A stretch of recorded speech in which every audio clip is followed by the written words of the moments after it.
Okay, team, tonight we're going to look at the European practice of absolutism.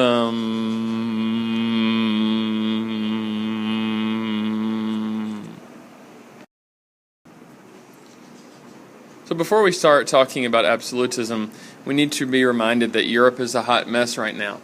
As you remember, about a month and a half ago, we talked about how Europe is in conflict, both politically and religiously. When you add those two things together, you get a terrible period in European history called the 30 Years' War, when they actually had 30 years of fighting. Now, basically, this is when Catholic territories fought against Protestant territories in Europe, and they're fighting over religion, but they're also fighting over land. Making this super confusing, France, which is Catholic, fought against Spain, which was Catholic. Why do you think they would do that? Yes. Okay, take a look at all these wars in Europe. Now, don't focus on the map at the top. Focus on the map at the bottom. This is a map of all the wars in Europe from the years 1656 to 1674. Notice, guys, this is after the 30 Years' War came to an end in 1648. So these are all the wars that took place after the 30 Years' War between the major countries of Europe. The dark lines represent more than one war between two places. So think about this. What effect on Europe do all of these wars have? Absolutely nothing. Say it again.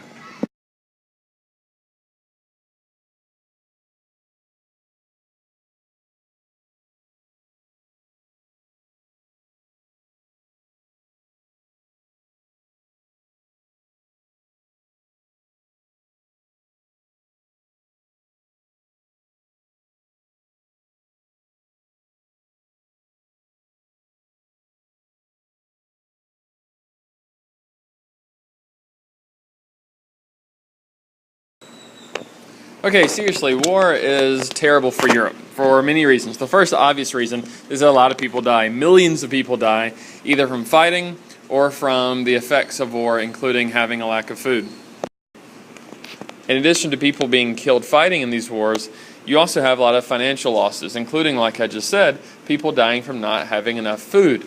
Now, these battles took place in pastures and fields, and so crops are obviously being destroyed. So less food equals more starvation. In addition, less food means the price of food now goes up. So now people are doing anything they can to get food, including turning to crime. So this obviously creates more chaos. This is also bad for the governments because obviously they're paying a lot of money to fight in these wars and they're not getting this money back. So they print more money, which means the value of money goes down. This is called inflation. And the people of these countries are always stuck paying the bill because the governments will charge more taxes so that they can pay for war. So what does Europe need more than anything else? Nope, not a jacuzzi. Nope, not a trip to Disneyland. Not that bird that's crying outside my window. Yes, they need order. Where can you pick up some order? Nope, not super selectos. The answer is absolutism. Trivia, where is this room located?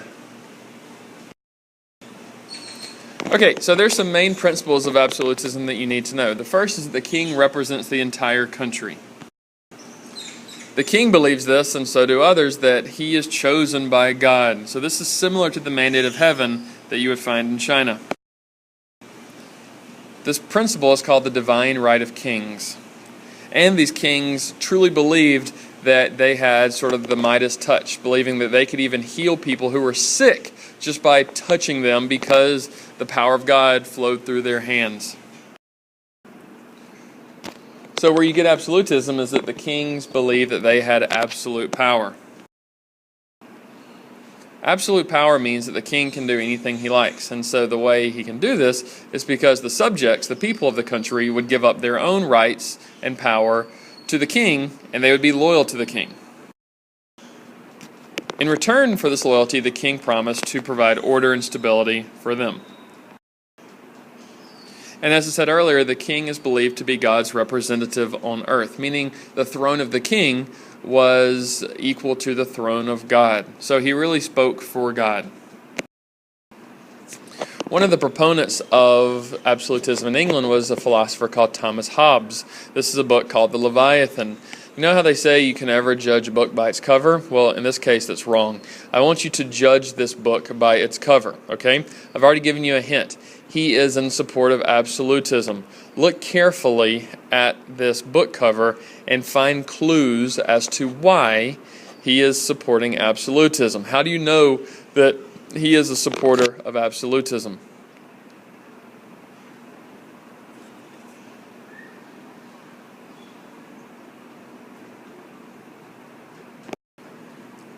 Let's take a closer look at the top half of the book cover.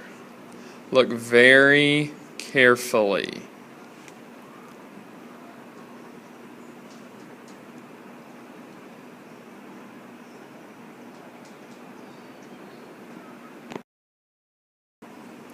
So where do you think the kings got all of this power? The first reason is because the kings had religious authority. So they literally had the backing of the church. This doesn't mean they can do anything they like. They have to use this power for good and not for evil. The second is because of mercantilism. So with more money from international trade and having colonies and collecting gold and silver and other precious metals, the government has more money.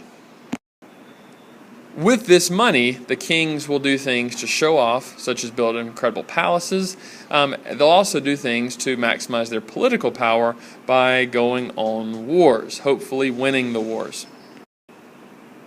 And then as you'll see later in the week, the kings will also do things to break the power of their rivals, specifically the nobility.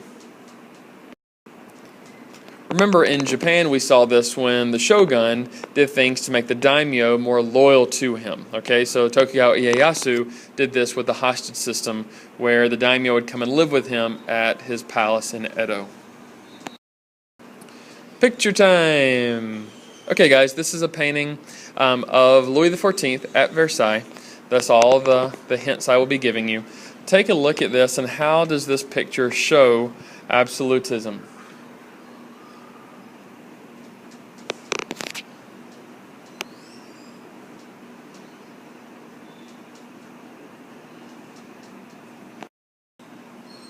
Okay, and for your final picture, same question. This is another painting of Louis XIV. How does this painting show absolutism?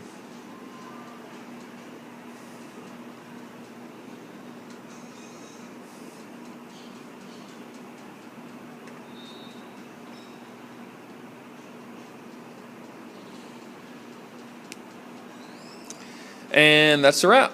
Have a good night.